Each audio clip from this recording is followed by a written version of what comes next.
The fallen tree is not just the first strange thing people see in From. It is the cleanest version of how the town works. Something ordinary blocks your path, makes you choose a different road, and only after that do you realize the choice was never yours. The important thing about the tree is that nobody treats it like a supernatural object at first. The Matthews family does not pull up to the road and think they have just found a doorway into another dimension. They do what any normal family would do. They stop. They look at the tree, they notice the crows, they feel annoyed, confused, maybe a little unsettled, but the situation still feels like something from the real world. A tree has fallen across the road. That happens. Roads get blocked. Storms knock things over. You turn around and find another way. That is the trick. The town does not introduce itself by showing a monster in the middle of the road. It does not open a glowing portal. It does not let the characters know that reality has changed. It uses something so normal that the characters explain it away before they even understand what they are looking at.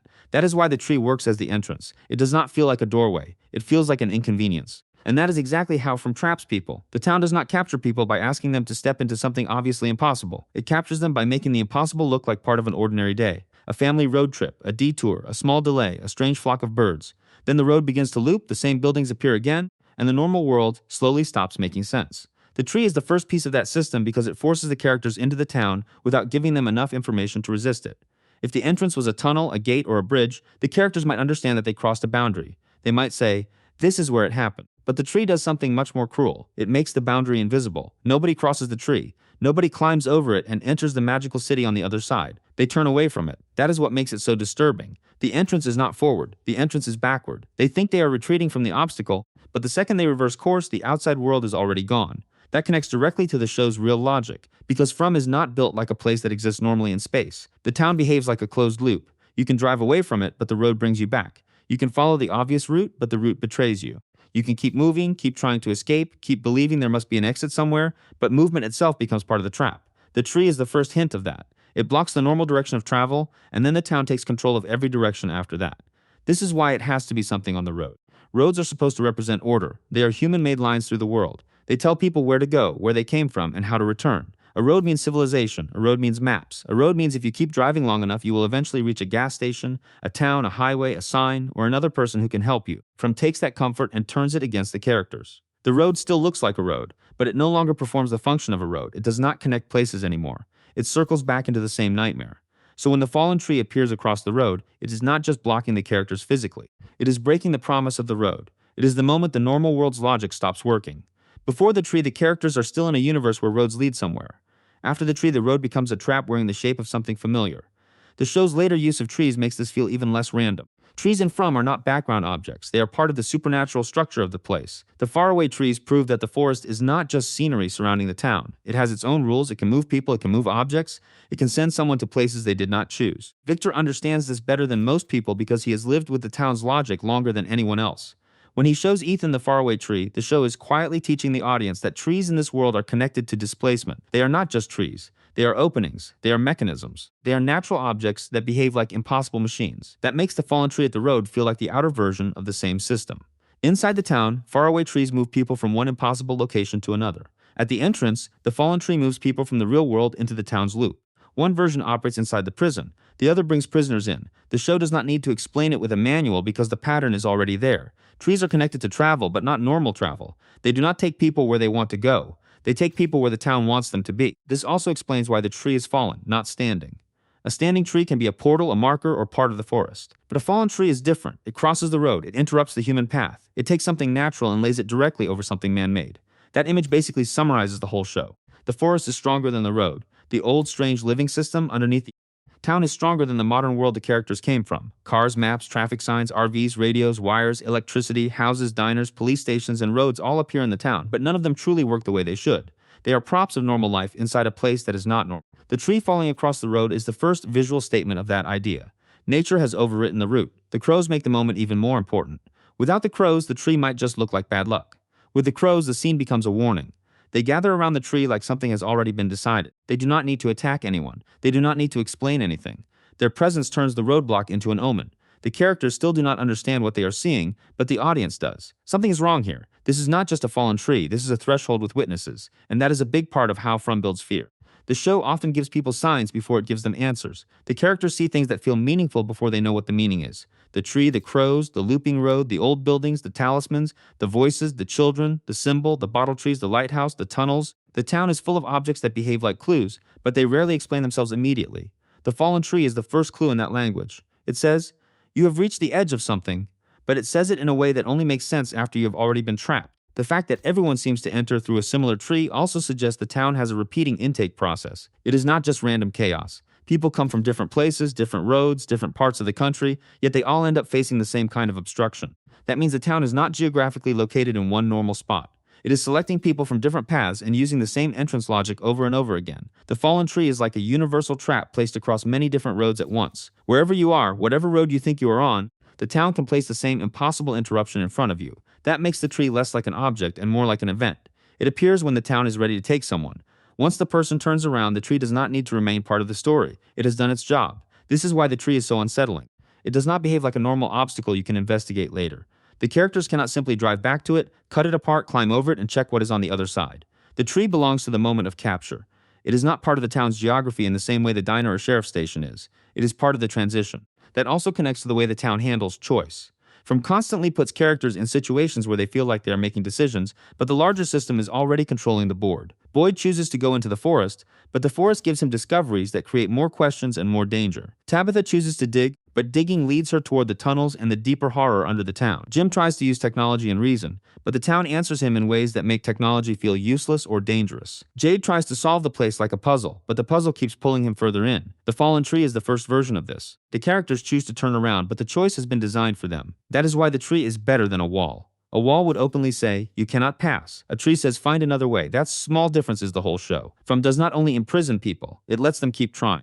It lets them believe there might be another route, another plan, another rule, another clue, another breakthrough. The trap is not just physical, it is psychological. The characters keep moving because movement feels like hope, but the place keeps converting hope into another loop. This is also why the entrance feels almost fairy tale-like. In old stories, forests are not just collections of trees. They are places where normal rules weaken. Characters enter the woods and meet witches, spirits, monsters, tests, curses, and hidden kingdoms. The road into the forest is often the line between the known world and the unknown one. From uses that same ancient feeling, but it hides it inside a modern setting. People are not riding horses into enchanted woods. They are driving RVs, trucks, and cars. They have phones, maps, family arguments, job schedules, and normal problems. Then a tree appears, and suddenly the old logic returns. The forest becomes a boundary. The birds become omens. The road becomes a spell. But the show does not make it feel magical in a clean or beautiful way. It makes it feel rotten, practical, and predatory. The tree is not glowing. The birds are not majestic. The road is not grand. Everything looks slightly ugly and ordinary. That is what makes it work. From understands that horror is stronger when the supernatural hides inside the believable.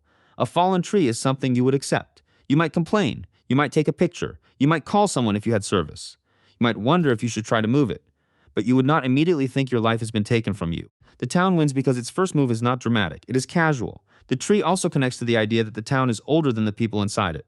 The buildings may look like pieces of 20th century Americana, but the forest feels older. The monsters may dress like smiling residents from another era, but they come from beneath the town, from tunnels, from darkness. The talismans feel ancient. The symbols feel older than the characters' understanding. The lighthouse feels like it belongs to some deeper mythic structure. Against all of that, the fallen tree makes sense as an old kind of gate. It is not technological. It is not mechanical. It is not a machine built by people. It is organic. It comes from the same world as the forest, the roots, the dirt, the crows, and the hidden things moving beneath the surface. That is why the tree is one of the cleanest images in the entire show. It tells you who is really in charge. Not the people, not the cars, not the roads, not the maps. The forest gets the first move. There is also a practical storytelling reason it works so well. The show needs an entrance that can happen to anyone, anywhere, without explaining too much. If the entrance was a specific doorway or a specific highway exit, the mystery would become too easy to locate. Characters could compare maps. Viewers could think of it as one cursed place on Earth. But the fallen tree makes the town feel bigger and stranger than geography. It can appear on any road. It can interrupt any trip. It can take a family in an RV, a bus full of people, or someone driving alone. The entrance is portable. The town is not sitting in one place waiting to be found. It reaches outward. That idea fits the fear of from perfectly. The town is terrifying because it feels impossible to avoid. You do not have to do anything special to end up there. You do not have to read a cursed book, enter a haunted house, or make a deal with something evil. You can simply be driving, living your life, and then a tree is in the road. That makes the horror feel random on the human level, but organized on the town's level. The people do not know why they were chosen. The town does. The fallen tree also prepares the audience for one of the show's biggest rules. The answer is usually not in the obvious direction. When people arrive, the obvious goal is escape by road. They try to leave the same way they came in. That fails. Later, other obvious solutions fail too. The radio tower seems like a rational solution, but it leads to a terrifying response. Digging under the house seems like a way to find physical truth, but it opens into something worse. Going into the forest seems like it might reveal the edge of the place, but the forest keeps producing deeper layers of the mystery. from keeps punishing direct normal logic. The tree teaches that rule immediately. The normal road is blocked, the detour is the trap.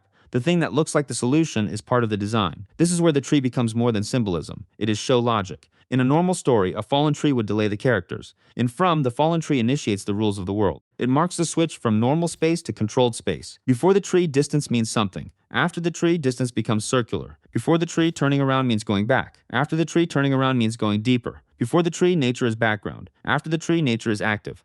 The faraway trees make that logic even clearer because they show that space inside this world can fold through natural objects. The town's supernatural system does not need metal doors, portals, or machines. It uses trees. That means the fallen tree may be part of the same network, just functioning differently. A faraway tree swallows someone and spits them somewhere else. The fallen tree does not swallow the car physically, but it changes what the road means. It shifts the travelers from one reality into another. It is a portal that works through misdirection. The characters do not pass through the trunk. They pass through the decision the trunk forces them to make. That is a very from kind of horror. The place does not only bend space, it bends interpretation. It makes people misread what is happening until it is too late. The tree looks like debris. It is actually a gate. The town looks like shelter. It is actually a cage. The smiling people at night look human. They are actually predators. The houses look safe, but they are only safe under specific rules. The electricity looks normal, but it does not come from a normal source. Again and again, the show presents familiar things that are secretly wrong. The fallen tree is the first familiar wrong thing. It also sets up the relationship between the town and the forest. The town is where people try to create order, they make rules, they assign jobs, they build routines, they protect the houses, they ring the bell, they ration food, they form families, alliances, and leadership structures. The forest is where that order starts to break down. The forest contains the unknown. It contains the faraway trees, the spider webs, the lighthouse path, the ruins, the hidden threats, and the sense that something larger is watching. By placing a tree on the road before the characters even reach the town, the show is saying the forest comes first. The human settlement is inside the forest's power, not the other way around. This is why the fallen tree feels like the town's handshake. It introduces the place without speaking. It tells the characters, you are no longer moving through your world, you are moving through mine. And because it does this through a tree, the moment feels older than the town's buildings, older than the cars on the road, older than the people trying to solve it. It feels like an ancient rule wearing a simple shape. So the strongest version of the theory is not just that the tree represents a magical entrance. It is that the fallen tree is the town's capture mechanism, built out of the same logic that governs the faraway trees and the impossible geography. The town uses trees because trees are part of its transportation system. It uses a fallen tree because the entrance needs to interrupt the human path without revealing itself as supernatural.